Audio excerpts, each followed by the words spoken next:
సాగరంలో సంసారనావ పార్ట్ 4 రచన మీనా కుమారి గారు. వీడియో చూసే ముందు వీడియోకి తప్పకుండా లైక్ చేయండి. అచ్చమ్మ పొయ్యి దగ్గర కూర్చొని వంట చేస్తూ వసుంధరనే తలుచుకుంటూ ఉంది. ఇంతలో శ్రీవాణి పాపం తీసుకుని వచ్చింది. చిన్నమ్మ రండి అంటూ గౌరవంగా కూర్చోబెట్టింది అచ్చమ్మ. ఏంటమ్మాయి గారు ఎలా ఉన్నారు అని అడుగుతున్న అచ్చమ్మ వైపు చూసి తలంచుకుంది శ్రీవాణి. ఇంతలో అలివేలు పరుగునొచ్చింది. వాణి అంటూ పిలిచింది. వాణి అంటే చాలా ఇష్టం అలివేలుకు. తప్పమ్మాయి గారిని అలా పిలవకూడదు అన్నది అచ్చమ్మ. నేనే పిలవమన్నాను, పర్వాలేదు అన్నది శ్రీవాణి పాపాయిని అచ్చమ్మకి ఇచ్చింది. అమ్మ వాళ్ళు బజార్కు వెళ్ళారు, అన్నయ్యకు మళ్ళీ పెళ్లి చేయాలని చూస్తున్నారు అంటూ జయశ్రీ వాళ్ళ గురించి చెప్పింది శ్రీరామని. ఓయమ్మో, ఆ ముద్దునిష్టపతి మళ్ళీ ఇంటికొచ్చిందా తల్లి? ఏమీ అనుకోకు, మీకు బంధువులైతే అయ్యారు. ఒక్క రాకాసి దాన్ని అడుగు పెడితే మంచిది కాదంటారు ఊళ్ళో వాళ్ళు. మాకు తెలుసమ్మా, దాని కూతురు అసలు మంచిది కాదు. ఆమెతో అబ్బాయి గారికి మనువు చేస్తారా? వాళ్ళ ఊర్లో మా చుట్టాలున్నారు. ఊరంతా కోడైకొస్తుంది. మొగుడు మంచోడే అయితే మగాడు కాదు అని మగసాలకెక్కి డబ్బులు కాజేసిందట అంటూ కళ్ళు పెద్దవి చేసి చెప్పింది అచ్చమ్మ. ఏదేమైనా చిన్నమ్మ, మీ వదినమ్మ ఉన్న ఆ స్థానంలో అటువంటి రాక్షసులు ఉండకూడదు తల్లి అంటూ కన్నీరు పెట్టుకుంది. పాపాయి వైపు చూసి అచ్చమ్మ. అంతే, శ్రీవాణి పెద్దగా ఏడ్చింది. అమ్మ అంటూ పిలిచింది అచ్చమ్మను. ఏంటమ్మా నా బంగారు తల్లి అంటూ పాపాయిని అలివేలికి ఇచ్చి శ్రీవాణి దగ్గరికి తీసుకుని బాధపడిపోయింది అచ్చమ్మ. ఎప్పుడు లక్ష్మీదేవిలాగా నీకు నగలు పెట్టి మీ వదిన మురుసుకుంటూ ఉండేది. బంగారు బొమ్మలా ఉండేదానివి, ఎలా చిక్కిపోయావో. ఏమిటమ్మా దిగులు పడుతున్నావు? ఏమవుతుంది ఇంట్లో అంటూ ఆరా లాగింది అచ్చమ్మ. చెప్పు అని అన్నది అలివేలు. అటువంటివి చెప్పకుండా ఉండకూడదు, చెప్పేయాలి అన్నది జ్యోతి అమాయకంగా. చాలే ఊరుకోవి తిక్కమొక్కమ్మ, వాంతులు అవుతున్నాయా? ఆ మామిడికాయ ముక్క తిను, కాసేపు పడుకోవి అని చెబుతున్న అచ్చమ్మ మాటలకు సిగ్గుపడి వెళ్ళి పడుకుంది. అక్కడే జ్యోతి. మా వదినకు నెల తప్పింది, మా అన్న నేల మీద నడవడం లేదు అంటూ నవ్వింది అలవేలు. మీ వదినకు నెల తప్పితే అమ్మ బాగా చూసుకుంటుంది, కానీ మా వదినకు నెల తప్పితే అన్నీ కష్టాలే పడింది. మా కోసమే తన జీవితం అలా అయిపోయింది. వదినను మేము ఎవ్వరం బాగా పట్టించుకోలేదు అంటూ ఏడ్చింది శ్రీవాణి. అందుకే మాకు ఆ పాపం చుట్టుకుంది. వదినమ్మ వెళ్ళగానే దరిద్ర దేవతలా వచ్చి పడింది మా ఇంటి మీదకు అంటూ అందరి వేషాలు చెప్పింది. ముఖ్యంగా ఆ సత్తిగాడి వేషాలు చెప్పినప్పుడు అలివేలుకు చిర్రెత్తుకొచ్చింది. ఏమిటమ్మా, పాపాయి పెదాలు చప్పరించాడా? గుడిసెట్టిన కొడుకు అని లోపల తిట్టుకుంటుంది అలివేలు. రాత్రి నేను పడుకున్నప్పుడు అంటూ ఏడ్చింది శ్రీవాణి. ఏమైందమ్మా, ఏం జరిగిందంటూ కంగారుగా అడిగింది అచ్చమ్మ. చేతులతో బలంగా ఇక్కడ నొక్కేశాడంటూ తన ఛాతి వైపు చూపించింది సిగ్గుగా. బాధగా ఏడుస్తూ అలివేలుకు మంట ఎత్తిపోయింది. ఎవరా? ఎర్రినా కొడుకు, గుడ్డలోడదీసి తన్నాలేదవని అట్టెట్టు ఊరుకుంటారు? వాడి మూతికి వాత పెట్టాలా? వాడికి ఎక్కడ పెట్టాలో అక్కడ ఇంకొకటి కూడా పెట్టాలా? వాడిని మామూలుగా వదలకూడదంటూ బూతులు తిడుతూనే ఉన్నది అలివేలు. అమ్మ అంటూ సలపరంగా ఉందమ్మా అని చెప్పింది సిగ్గుపడుతూ శ్రీవాణి.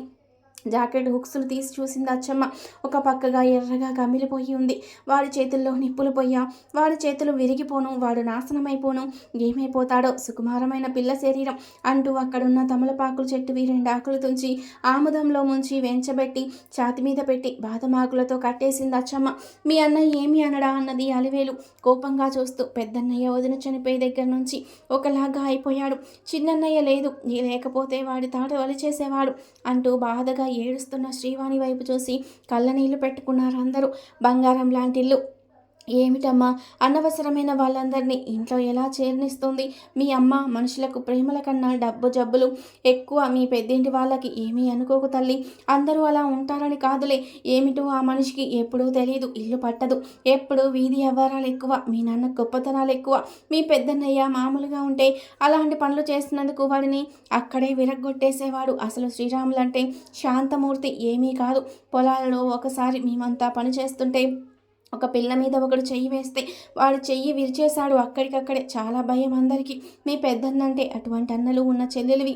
మీ చిన్నన్న తక్కువ, ఏదైనా తప్పుడు పనులు చేస్తే మక్కలు ఇరగొడతాడు. ఊళ్ళో వాళ్లకు జరిగితేనే ఊరుకొని అన్నలున్నా వాళ్ళ ఇంట్లో ఉన్న పిల్లకి ఏ కష్టాలు దేవుడా ఎక్కడ చూస్తున్నావురా నాయన?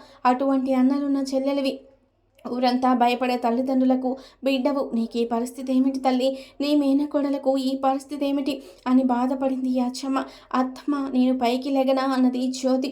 అవును, 9 నెలలు వచ్చాయి, కదలలేకపోతున్నావు కదూ, అందుకే పాపం అత్తగారిని అడుగుదు గాని మీ ఇద్దరికి పనులు చేయడానికి నేనేమి లేనిక్కడ, చక్కగా పెళ్లి చేసుకొని వెళ్ళిపోతాను. తల్లో మీ అత్త కోడళ్ళు అరుచుకున్నట్లు నాటకాలు పని చేయనివ్వదు కోడల్ని, మహా అత్తగారు మా అమ్మగారు అంటూ నవ్వింది అలివేలు. లెగవే, దిష్టి తగులు జరుగుద్ది, ఎవరికి చెప్పకు అంటున్న అచ్చమ్మ మాటకు ఎవరికీ చెప్పను అత్తమ్మ, కానీ మీ బావకి చెప్పాను అంటున్న జ్యోతిని చూసి శ్రీవానికి నవ్వొచ్చింది. బాగుంది, మా అన్నకు చెప్పొద్దని కాదే టింగరబుచ్చి అంటూ నవ్వింది అలవేలు. ఎప్పుడూ ఇలా నవ్వాలి, శ్రీవాణి ఏడవకూడదు. చూడు, మన మీద చెయ్యి వేస్తున్నాడని తెలిసినప్పుడు ఇంత గట్టిగా నొక్కాడు కదూ, అదే ప్లేస్లో సమయానికి సూది ఉంటే ఏమవుతుంది? అలాంటివి చేయాలి, సామాన్యంగా ఉండకూడదు. ఆడదంటే ఇలా ఉంటే చంపేస్తారు అని చెబుతున్న అలివేలు మాటలు అలాగే వింటూ ఉంది శ్రీవాణి. పాపాయికి శుభ్రంగా నలుగు పెట్టి స్నానం చేయించింది అచ్చమ్మ. పుచ్చ పువ్వు లాంటి పాపాయి, ఆ తల్లి దేవత లాంటిది.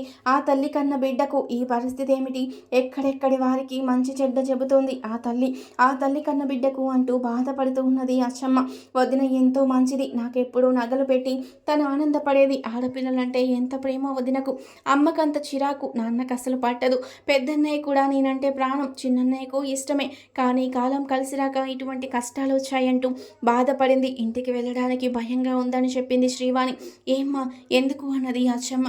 వాడొక్కడే ఉన్నాడు ఇంట్లో, అందుకే భయం వేసి పాపాయిని తీసుకొని వచ్చేసాను అన్నది శ్రీవాణి. అవునా, నీ ఇంట్లో నువ్వు భయపడుతున్నావా అటువంటి మృగానికి అని అలివేలు అలాగే చూసింది. సరే రా అమ్మాయి గారు, నేను వస్తాను తోడు అంటున్న అలివేలు మాటలకు అమ్మ వాళ్ళు వచ్చాక వెళ్తాను అన్నది శ్రీవాణి. ఏం పర్వాలేదు, నేనున్నానుగా, రా అంటూ తీసుకెళ్ళింది అలవేలు. గుమ్మంలోకి వెళ్ళిన శ్రీవాణి వైపు చూసి ఎక్కడికి వెళ్ళావి అంటూ పెద్దగా అరిచాడు సత్తి. ఓహో, మామూలు వాడివి కాదురా నువ్వైతే, ఏమీ వసై అంటావా అంటూ అలివేలు వాడి వైపు చూసి ఒక రకంగా నవ్వింది. ఎవరు నువ్వు అన్నాడు వాడు. మా అమ్మ కూతుర్ని, మా నాన్నకు బిడ్డని, పెళ్లి కాని కన్నె పిల్లను అన్నది ఒక రకంగా తిప్పుకుంటూ సత్తి వైపు చూస్తూ అలివేలు. పాపాయిని తీసుకెళ్ళవే లోపలికి అన్నాడు సత్తి. పని మనిషి మంగ పొయ్యి అంటించింది, నీళ్లు పెట్టింది. పాపకు నీళ్లు పోయాలి, బాగా కాగాయి అంటున్న మంగ మాటకు స్నానం అయిపోయింది పాపకని చెప్పింది అలివేలు. ఏమిటి, పొయ్యిలో పుల్లలు ఎలాగైనా పెట్టేదంటూ ఒక రకంగా పొయ్యేరంగా తిప్పుకుంటూ పొయ్యి దగ్గర కూర్చుంది అలివేలు. అంతే, ఒళ్ళంతా మైకం కమ్మినట్టు వెళ్ళిపోయి అలివేలుకు వెనకగా కూర్చున్నాడు సత్తి.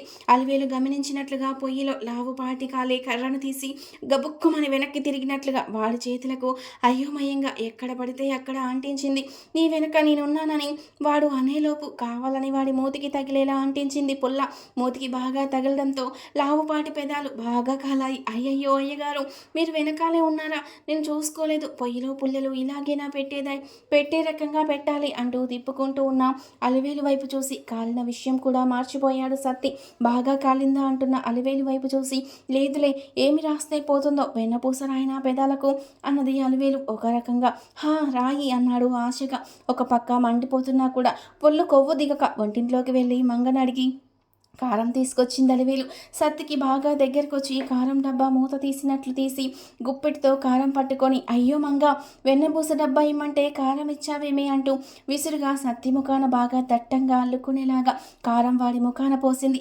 అంతే, కళ్ళల్లో ముక్కుకి మూతికి అంటుకున్న సత్తి అల్లాడిపోయాడు. అయ్య బాబోయ్, కారం పోసేశాను రా తండ్రి అనుకుంటూ అయ్యగారి కారం పడ్డట్టుంది. బాబుగారు, అయినా కానీ నాకు కళ్ళు కనిపించలేదు. మంగ, నీకేమైంది? నాకేం తెలుసు ఇంట్లో వ్యవహారాలు అంటూ పొయ్యి మీద కాగుతున్న వేడి నీళ్లు తీసి నీళ్ళన్నా పోస్తాను అంటూ సత్తి నెత్తి మీద పోసింది చెంబెడు వేడి నీళ్లు. లోపల నుంచి అన్నీ చూస్తున్న శ్రీవాణి ఎంతో ఆనందంగా నవ్వుతుంది. చూసావా పావని, మనిద్దరిని వాడు అలా చేశాడు కదూ, మీ అమ్మ నాకు అమ్మే అలా శిక్షిస్తుంది దేవతలాగా అలివేలు రూపంలో వచ్చి అంటూ చెప్పి నవ్వింది. అబ్బా అమ్మా, అయ్యో అంటూ అరుస్తున్నాడు సత్తి. ఏడ్చినట్టుంది. పొరపాటు అయ్యింది బాబు, మీ అమ్మ వాళ్ళకు చెప్తే మళ్ళీ నన్ను గుమ్మం తొక్కనివ్వరు. మా ఇంటికి పిలుద్దామనుకున్నా ఎవరూ లేనప్పుడు అన్నది అలివేలు ఒక రకంగా. మనసులో మాత్రం వచ్చిన బూతులన్నీ తిట్టుకుంటూ ఉన్నది. అలివేలుకు అది బాగా అలవాటు. పైకి అనలేక లోపల తిట్టుకోలేక అవస్థ పడుతూ ఉంది. లోపల నుంచి చూస్తున్న మంగ నవ్వుకుంటూ ఉంది. ఇందాకట శ్రీరాముని మా ఇంటికి ఎందుకు వచ్చింది అని అడుగుతున్నావుగా, అయ్యగారు ఏదో మందు తీసుకుంటానని వచ్చింది. చిన్న వయసులో రాకూడని జబ్బు వచ్చిందట. ఏమిటమ్మా అంటే, అవి పెద్దవాళ్లకు సంబంధించినవి. ఈ అమ్మాయికి పెళ్లి చేసిన అంత మంచిది కాదు, చాలా ప్రమాదం భర్తకి అన్నట్లు చెప్పుకుంటున్నారు. అదేమిటో నాకు తెలియదు, అందుకే మందు తీసుకోవడానికి వచ్చింది. ఏదో అంటువ్యాధి అనుకుంటుంటే భయపడ్డానని చెప్పింది అలివేలు. ఒక పక్కన కాలి కారం మంటతో వేడి నీళ్లు పడిన ఇబ్బందితో అంతకన్నా ఘోరమైన మాటలు విన్న సత్తికి భయం వేసిపోయింది. అనవసరంగా దాని జోలికి పోతున్నాను, నా కర్మ కాలిపోను అని తిట్టుకుంటూ అక్కడ ఉన్న చన్నీళ్ల తోటలో కూర్చున్నాడు సత్తి. మంగ అంటూ పిలిచింది అలివేలు. సత్తి కూర్చున్న తొట్టి పక్కన ఉన్న గోడ వెంబడ సత్తికి తెలియనట్లు చిన్నగా మాట్లాడుతూ ఉన్నది అలివేలు. ఏమిటో మంగ, అసలు నేనేమి చేయలేదు. సత్తికి ఎలా కాలిందో తెలియలేదు. వేడి నీళ్ళని నాకు తెలియదు, ఎలా పోసానో కూడా తెలియదు. ఏమిటో ఏమీ తెలియకుండానే చేసేశాను. ఒక మాట చెప్పనా? సరేలే పిల్లది అని చిన్నగా పావని పిర్ర మీద గిల్లాను, అంతే. ఎవరో జుట్టు పట్టుకొని చెంపలు వాయించేసినట్లు అనిపించింది నాకు.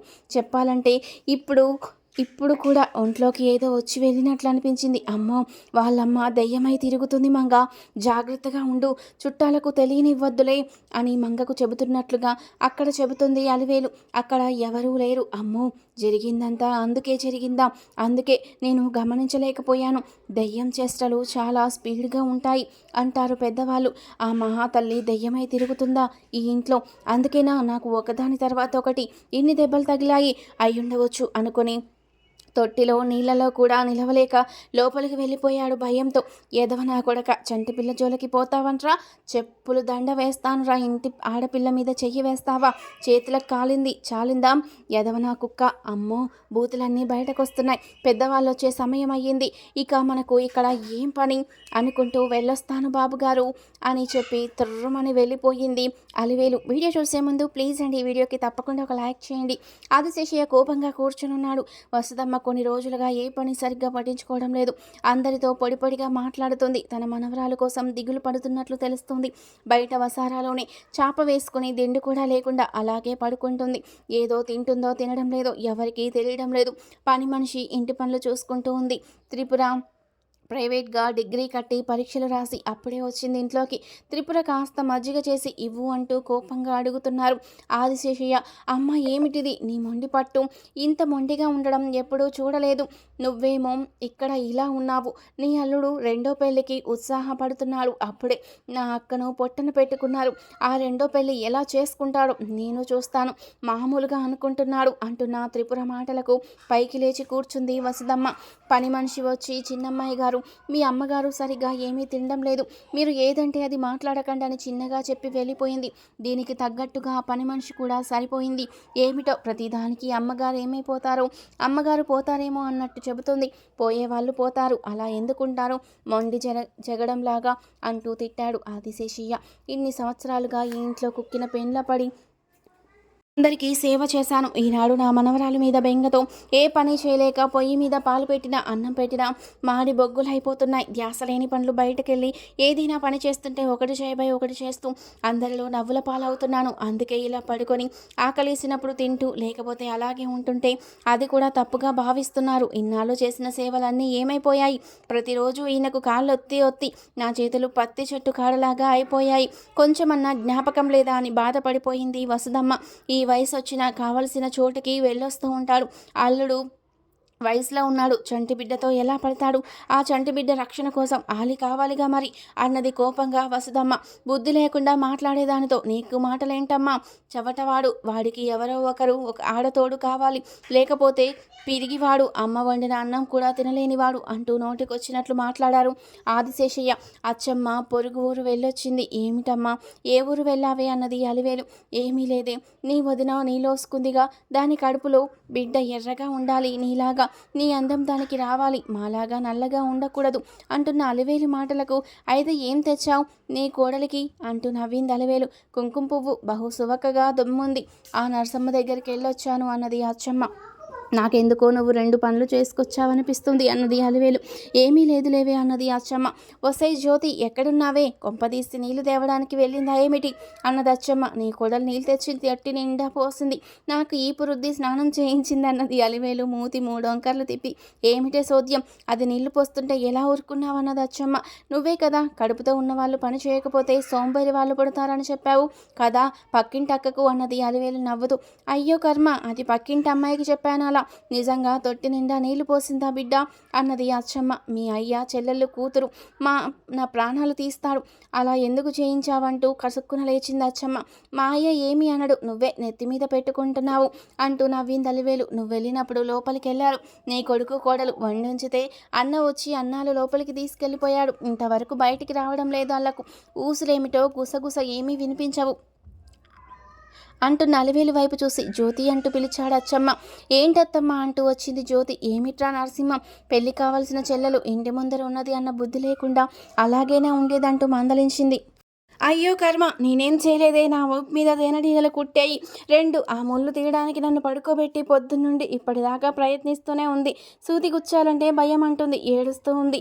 అక్కడికి అన్నం తినిపించిన నీ కోడలికి అంటున్న నరసింహ ముఖం చూసి పక్కపక్క నవ్వింది అలివేలు. అన్నో వదిన కుంకుమంతా నీ ముఖానుంది అని నవ్వుతుంటే చాలే ఊరుకో, నీ పని నువ్వు చూసుకో, ఈ తొట్టి నీళ్ళు నువ్వే పోసావా తల్లి అంటూ అలివేలు వైపు చూసింది అచ్చమ్మ. నేను నా స్నేహితురాలు ఇద్దరం కలిసి పోసాము. వాళ్ళ తొట్టికి మన తొట్టికి ఇద్దరం వెళ్ళి ఒకేసారి తెచ్చి 2 తొట్లు నింపామని చెప్పింది అలివేలు. అలివేలు 4 స్నేహితులతో వెళ్ళి 2 తోడుగా ఉంటారు.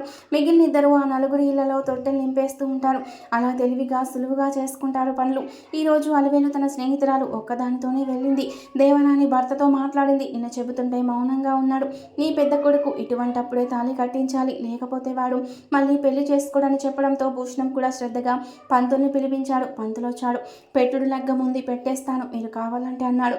పెట్టేయి అన్నాడు భూషణం. ఇంతలో జయశ్రీ వాళ్ళ ఊళ్ళో ఉండే మంత్రసాని వచ్చింది. పిల్లదాని బొడ్డు ఉంటే ఇస్తారా?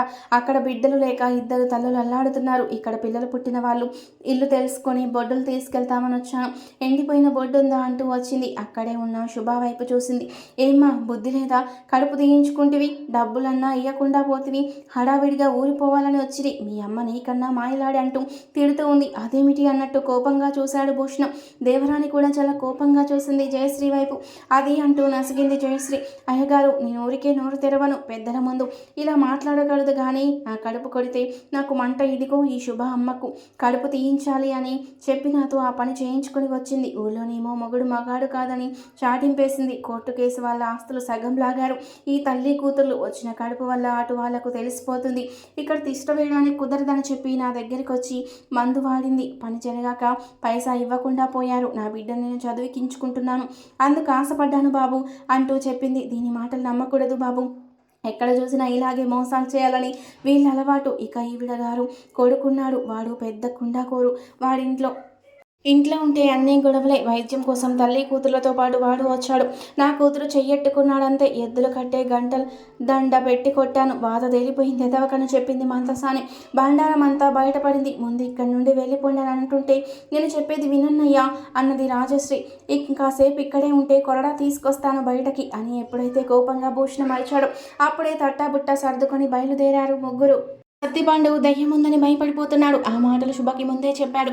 కొంపలు తీసే కొరివి దయ్యాలు అని ఆ ముగ్గురిని చూసి అమ్మో అనుకుంది దేవరాని. ఇదేం చిత్రం, మన ఊర్లో ఎక్కడా వినలేదు. అయ్యా, ఆస్తులు ఇలా కూడా కాజేస్తారా? మొగుడు మగాడు కాదని అన్నది దేవరాని ఆశ్చర్యంగా. ఎన్నో మార్పులు వచ్చాయి కానీ మన ఊళ్ళ లాంటి ఊళ్ళలో కొన్ని మార్పులు రావు, వచ్చినా రావు అంటున్న భూషణం వైపు చూసి మంత్రసాని, మీలాంటి పెద్దవాళ్ళు ఉండే ఇటువంటి ఊళ్ళలో మార్పులు ఎలా వస్తాయి? భయం ఉంటుంది కదా అయ్యా అని మనసులో అనుకుని వెళ్ళిపోయింది. అమ్మయ్య, అచ్చమ్మ చెప్పిన పని పూర్తి చేశాను అనుకుని అచ్చమ్మ ఇంటికి బయలుదేరింది మంత్రసాని. తర్వాత ఏం జరిగిందనేది నెక్స్ట్ పార్ట్లో తెలుసుకుందాం. వీడియో నచ్చితే లైక్ చేసి సబ్స్క్రైబ్ చేసుకోండి. Thank you for watching.